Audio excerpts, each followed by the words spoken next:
Welcome to This Week in East Brunswick. This week, the arts and artists abound. The nationally renowned Limon Dance Company performed at the high school. At the library, the public was invited to observe artist Bruce Rigby at work, and hundreds of pieces of art are on display throughout the library to celebrate Youth Art Month. And the Zimmerli Museum in New Brunswick is featuring the works of American Impressionist Elmer Schofield. These stories and more coming up, including students at Central School singing along with others from around the country, and a look at leaf composting, a year-round process. But first, here's a look at programming on Channel 8 next week. Lenore Kulik works toward Tighter Thighs Monday morning at 10 on Look Great, Feel Great, and at 10:30, children's librarian Susan Pover begins a new session of stories from the library with local 4-year-olds and stories of monsters. Paul Hansen hears some helpful tips on preparing 1989 tax returns from CPA James Matthews, Tuesday night at 7:30 on You and Your Money. At 8 on Business Bylines, John Runyon finds out how to find information using the Key Directory and Talk Tips.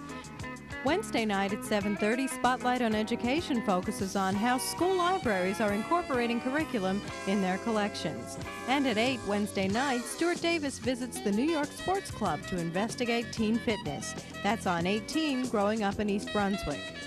Attention Deficit Disorder is the topic of discussion on Let's Talk Health, Thursday night at 7:30. We'll return at 7 and 8 Thursday night with a new edition of This Week in East Brunswick. Check the Channel 8 Community Bulletin Board for repeats scheduled during the week and on Saturday. At the high school, the world-famous Limon Dance Company filled the stage with their unique style of modern dance. Director of Recreation, Parks, and Community Services, Judith Lebline, spoke with the choreographer of the troupe. Hi, I'm Judith Lebline, Director of Community Services here in East Brunswick. And this past Saturday, March 10th, the East Brunswick Arts Commission was pleased to present the Limon Dance Company at the East Brunswick High School Auditorium.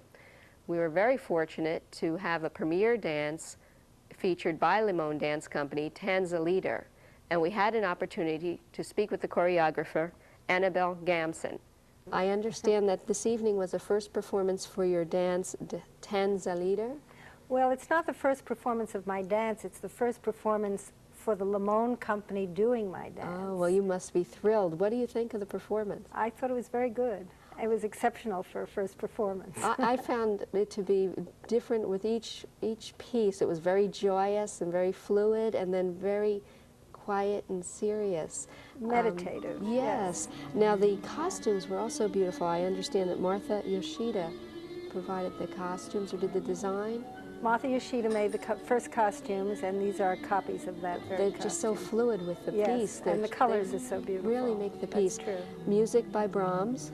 Yes, and these are the, what I tried to do with the piece was, the music are the vocal quartets, and they're vocal quartets for solo voices, and so I made the dance for 4 women who are solo dancers, also dancing in ensembles, but predominantly they're dancing solos in the piece, so it's built around solo work.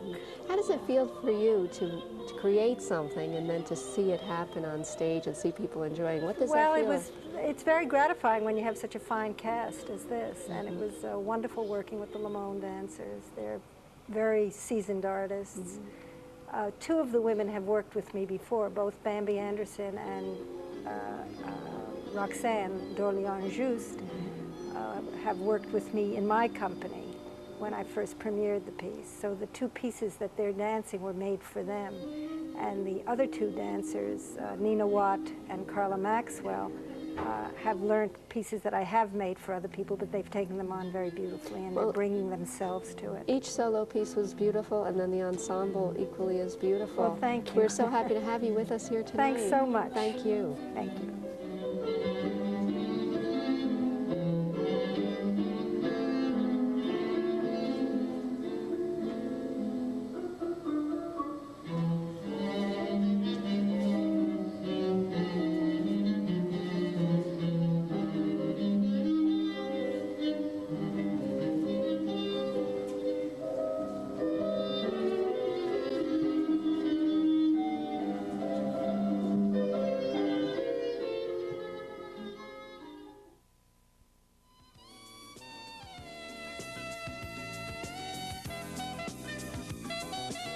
Hello, I'm Jeffrey Wexler, the Assistant Director at the Jane Voorhees Zimmerli Art Museum, Rutgers University in New Brunswick. I'm currently standing in an exhibition of the paintings of W. Elmer Schofield, an artist of the American Impressionist School who was active in the late 19th and early 20th century. This exhibition has approximately 27 paintings in it and will be on view until July 31st. Schofield, a member of the New Hope Circle whose work is now experiencing a period of rediscovery, sought the subjects, technique, and spirit of the French Impressionists. Schofield's typical landscape subjects depict tranquil, picturesque scenery rendered in the Impressionist plein-air manner. Views are painted out of doors in front of the subject to achieve a freshness of vision. Houses and boats frequently occupied Schofield landscapes, while his most popular American subjects were landscape scenes of streams, woods, and snow, painted with increasingly high-key colors. Schofield, born in Pennsylvania, later established a home and family in England and traveled extensively throughout Europe and America. He studied at the Pennsylvania Academy of Fine Arts and the Académie Julienne in Paris. The exhibition is drawn from the prestigious collection of Philip and Muriel Berman of Allentown, Pennsylvania, and was organized by the Payne Gallery of Moravian College, Bethlehem, Pennsylvania. Beginning on March 25th and continuing through June 13th, there will be a major exhibition at the Zimmerli Art Museum at Rutgers entitled Abstract Expressionism, Other Dimensions. Abstract Expressionism is usually considered the major art movement to be developed by Americans in the 20th century and is usually associated with very large-size paintings. This exhibition will be different because it will deal with paintings of very small dimensions. It will include major artists such as Jackson Pollock, Mark Rothko, Robert Motherwell, and Franz Klein, but an important contribution will be showing artists who work in very small scale, such as Charles Seliger, Harold Chapinski, and Ralph Rosenborg. The Artists League of Central New Jersey and the Middlesex County Cultural and Heritage Commission co-sponsor the program Art Goes Public. This program places prominent area artists on location in libraries, enabling the public to observe them while they work. Bruce Rigby painted recently at the East Brunswick Public Library. My name is Bruce Rigby. I'm an artist, and I'm here as part of the Artists League of Central New Jersey Art Goes Public program. I'll be here at the East Brunswick Library demonstrating for today and tomorrow. The painting technique I'm using is referred to as neo-photorealism because although the painting appears very realistic or representational, and there's a very high level of what we call verisimilitude, which means truth or reality, it varies slightly from the more traditional method that we find throughout art history. Within the context of this type of painting, the image is transferred to the canvas using a Cartesian grid system, a simple box structure, and each of the images within each box is transferred, and then paints are mixed well in advance of actually beginning to work, and they appear monochromatic, but they're actually more what we call analogous. They range from a dark brown on one side to almost a peachy pink, and yet when you look at the painting, they have a very homogeneous look. They appear to be what we call monochromatic. Each area in the painting is actually a cordoned off zone of color or value. Although the appearance may be that of actual blending, there is no blending. Every color or every value occupies a particular little zone. Yet to the eye and to the brain, when one steps back 10 or 15 feet, it looks like things are blended. An example would be this ball here. It looks like it actually has dimensionality and there's blending. Yet if one looks close, you'll see that you can see each specific value and color. Many people wonder when I'm working how long it takes to do a painting. It takes about 75 to 100 hours. And although the work can get very tedious, it's actually quite relaxing to sit here and do this.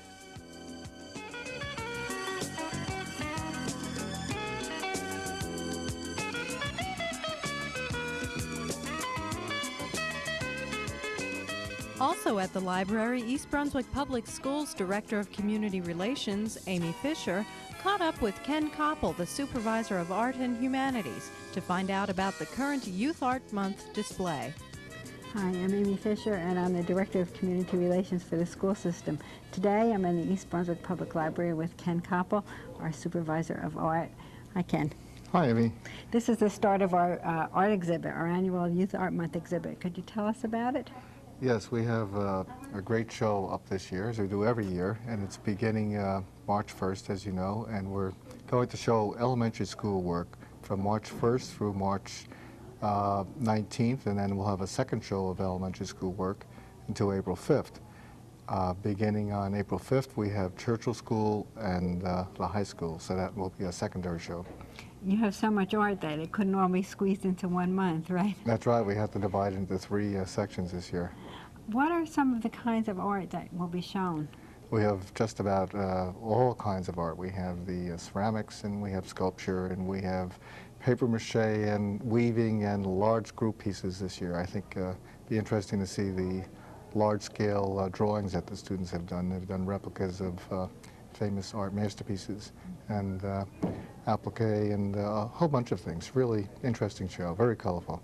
You have a lot of ceramics, I see already, even from the elementary school. Yes, our ceramics program is really taking off again, and as you can see in the showcase when you enter, we have some really fine work. About how many pieces of art do you think will be exhibited over the 2 months? Wow, that's a tough question. I would say probably at the elementary level we have between 50 to 80 students at each school, and that's 8 schools right there. So I guess we're talking well over 1,000 pieces. That's wonderful. That's really great. Well, I think I'll just read the dates when this various Good. schools will be up. Bauman Row, Lawrenceburg, Frost, and Memorial will be here from March 1st to March 19th. Central, Chittick, Irwin, and Hammersholt will be from March 19th to April the 5th. And Churchill and East Brunswick High School will have work up between April 5th and April 30th. So we hope everybody stops in at the library to see the wonderful work that our students have done in their art classes.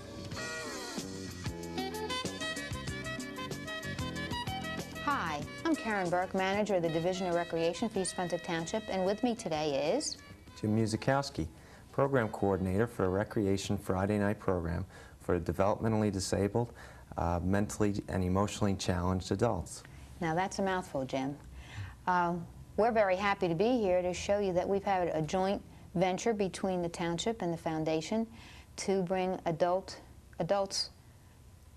programming on Friday evening, and we wanted to give you all the information so that maybe you have somebody in mind or somebody in your family that might be interested.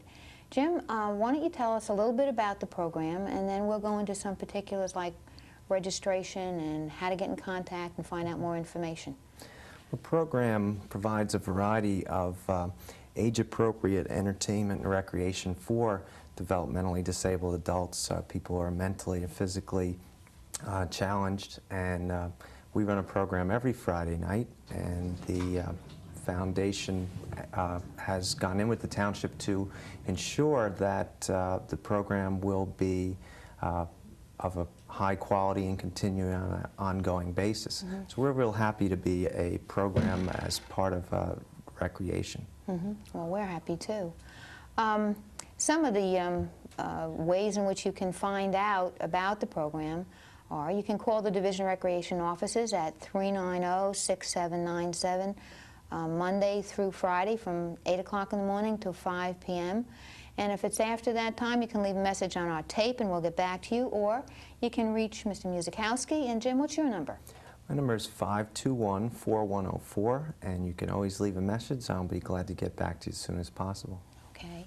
One of the things that we've done with this program is to make it cost-effective and have kept the cost of that program down as low as possible. And so for an East Brunswick resident, Jim, what's the cost? The cost is $10 for an 8-week program, which is quite reasonable. Mm-hmm. And for non-residents, it's $15 for the 8-week program. Mm-hmm. And they can register right at the Recreation Office in the Civic Center complex here in the Senior Citizen Building. That's correct. The good old Recreation Office. Yes. They can also register by mail. If they call, we'd be glad to send them out an application. Okay. Why don't you fill everybody in on what's going on in the month of March, and if they're interested, they can give us a call. Okay, I'd be glad to. On Friday, March 16th, DJ Record Rich will be performing for us at the Spotswood VFW. The program runs from 7 to 10 p.m. On Friday, March 23rd, we'll be at the East Brunswick VFW for Sandorse the Magician. We've had Sandorse in before, and he's puts on quite a mesmerizing performance. On Friday, March 30th, we have Recording Studios of America bring their own recording studio to the VFW in East Brunswick, and our participants will be able to take a tape of themselves singing with the stars to any of 500 songs they like. Oh, wow. And that Will they go should be- home? They'll go home with this tape then, huh? Yes, they will. Wow. Maybe we'll come too. Okay. Yeah. Thanks, Jim. I'm glad that you're here. I'm glad you're on board with us. If anybody would like some information, feel free to contact us at the Division of Recreation, and take care. We'll see you soon. Thanks, Jim. Thank you.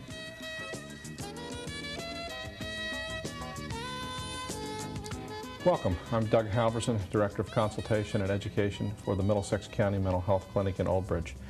With me today is Irene von Seydowitz. Irene is Assistant Director of AWARE, Alliance of Women to Advocate Rights Enforcement. Irene, thanks for being here today. Thank you. What is AWARE, and what kinds of service does it provide? Well, primarily our group functions as an educational group to sustain the proper information for people or individuals that are going through separation and/or divorce or post-divorce problems. Educational. So you supply information? Yeah, well, we have fact sheets that we provide at our monthly meetings. We also have professional guest speakers from the various parts of the puzzle that make up our child support enforcement system, lawyers, and we also have a legal clinic where our supporters can avail themselves of the opportunity to meet with an attorney for a half an hour and have a consultation. So on top of the information that's given, you also have legal advice that's available. Yes. Also, when you say your monthly meeting, do you mean that there's some kind of a support group? Yes, there is. Well, in actuality, we have a support group for people that are going through separation and divorce right now that's based in Monmouth County. We're hoping to have one up and running by this spring. Here in Middlesex? Here in Middlesex County. We have obtained a doctor that's willing to give of her time to put this group together. And the attorneys have come forth, they give of their time. There's a $5 fee, but that fee comes back into the group. We also run workshops. We're presently planning to do 2 consecutive Wednesday nights at Middlesex County College in co-sponsorship with Project SPAN, Women Aware Outreach, Inc., which is in abused women's services, and the Commission on the Status of Women in Middlesex County. Irene, thank you for being here. Thank you. With me today has been Irene von Seydowitz, Assistant Director of the Alliance of Women to Advance Rights Enforcement. For further information about AWARE, you may call 828-2901, 828-2901. I'm Doug Halverson. Irene, thanks for being here. Thanks for watching. Good morning. My name is Gene Crummy, Assistant Director of Public Works, and welcome to our compost site. We have here approximately 10 acres in which we take all the leaves collected from the streets and the backyards of our residents, and we bring them down here, and through a process of decomposition, they break down and eventually will end up on the landfill as growth for improving the growth of the landfill cover. What you see behind me here is approximately 10 acres, which we lease from the Middlesex County Utilities Authority. And we have here about, some 20,000 cubic yards of compacted leaves. These leaves were brought down here in 1988 and 89. The process of decomposition requires that these leaves be turned. And in the process of turning it, this bacterial action takes place and it breaks down the composition of the leaves. Of course, the whole idea of this, number one, is we're required to do it by state law, and number two, it is a cost avoidance in that we are not sending all of this vast amount of leaves to the landfill. So it really serves a couple of purposes. And we're very proud to have you with us today here to see the operation. And you see working here a large machine. It's called a Wildcat turner, and it's mounted on a John Deere 4.5 cubic yard loader. This machine will make 2 passes to complete the entire windrow. Now, we will go through this process possibly 2 times a week, so that our hope is that we will have all of these leaves broken down so that we can remove them into large piles and make room for our 1990 leaves. So it's an ongoing process where we bring them here, put them in windrows, we turn them, they break down, we move them into large piles, and then have room for the New Year's batch of leaves. Again, what's taking place here is that it's a combination of temperature, moisture, and the biological action that's taking place that causes these leaves to break down. It's a natural process, and we have to give it an assist by this turning process here. Yes, the Department of Public Works is very proud of the job that its people have done during the past 2 leaf seasons, and particularly in 1989. Our program was tightly structured. We had a window of approximately 9 weeks in which we were scheduled to pick up all the leaves in town, and we reduced that by 2 weeks. So in addition to the better service, increased service that we're providing to our residents, we're also affecting cost savings in the process. So we're looking to even improve our operations in 1990, and more will be said about that. I just want to make one point, and that is that we believe that the bag collection was so very successful this year that we will most likely expand it in 1990. Thank you. March is Music in Our Schools Month, and last Thursday, students from Chris Christensen's music class at Central School participated in the 6th annual World's Largest Concert. The sing-along was broadcast on Channel 13 at 1 p.m. and was hosted by Marilyn McCoo. Amy Fisher spoke with Miss Christensen during the concert. Hi, here I am with Chris Christensen at Central School. Chris, what's happening here today? Well, the Central School 5th graders are participating with millions of children from across the United States in the world's largest concert. We are singing songs that come from all over the world. The theme of the National Music Educators Conference this year is United by Music. And so these songs kind of reflect that idea, and here at Central we've done this in our own concert. These children did a concert last night of all of this music and some other things too. How was the music chosen? Basically, it comes right from the Music Educators National Conference. We were given copies of the music free of charge by McDonald's, and they are the co-sponsors with the Music Educators National Conference. That's really wonderful. About how many countries are represented in the music? Well, we've already sung a Liberian folk song from Africa. They are now singing in the background a song from Israel, a little folk song about a girl named Sena. We've done a round in Latin. There's a lovely Mexican folk song, and on it goes.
Expansion of the parking lot by the Senior Center has been completed. Township officials are hoping the addition of 75 spaces will ease the parking crunch at the center and the library. The expanded portion joins lots 2 and 3 and also affords access to those with business at the municipal building. Vic Romatowski of the Brookview Fire Company spoke at the Senior Center Friday.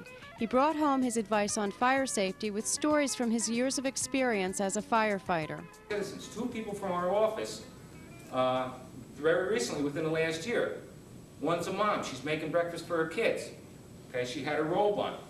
Most of you have a robe, the big floppy sleeves on it that flop around. So you're on the stove and you're cooking. If you have a gas stove, her robe caught fire. And she didn't know what to do. She was running around the house. Okay? Finally, she took it off. But she was embarrassed because she had her nightgown underneath it, and her children's friends had come over in the morning before going to school, and she wanted to just take her bathrobe off. So she was running around. She was embarrassed, but she would burn instead of taking off that bathrobe. Another gentleman's in the house, same age as I am, and I've been to his house a couple of times. Every time he smells smoke, he calls me. Okay? There's one thing you learn in the fire department. And one thing goes, your ears always go. Your hearing ends up being gone from the sirens and from the noises and everything else. But your nose stays. You can differentiate between a cigarette smoke or plastic smoke or wood smoke or whatever, and you can track it down and figure out what's going on, even if one of these light fixtures went on. But he had a fire in his house. He was cooking dinner. Okay, he just put a big addition on the house. His wife had been at work, he had 2 kids at home, and he was frying in a frying pan. The oil spilled over onto the stove. The oil caught fire. Now, what does this well-trained, college-educated man do? Picks the carpet up off the kitchen floor and puts it onto the pan, okay, to smother the fire out. Now the carpet's on fire, the cabinet's on fire, the stove's on fire, and the oil's on fire. Now he's thinking, I gotta get my kids out of the house. Never mind putting fire out. And all he really needed, 69 cents. Baking soda. Macaroni's $3 for $1. Okay, $3 for $1, whatever, okay? All you gotta... The Township Council held a very brief session Monday night, passing several resolutions and scheduling ordinances for public hearings. Included among the resolutions on the consent agenda was one giving authorization for the Township to proceed with the installation of a traffic signal at the intersection of New Brunswick Avenue and Old Stage Road. According to the resolution, East Brunswick and the Borough of Spotswood have agreed that the traffic signal at that location is in the best interest of both communities. They also have agreed to share equally the costs for the design work, engineering, and construction, as well as a general operating cost once the signal is in place. According to the Township's Planning and Engineering Department, the design work has already been completed and is pending review by the New Jersey Department of Transportation. The installation should take place sometime near the end of the summer. And in other road matters, Councilman Irving Sporn gave a positive report on the progress of the New Jersey Turnpike's installation of sound barriers. That's all for this week, and thanks for watching.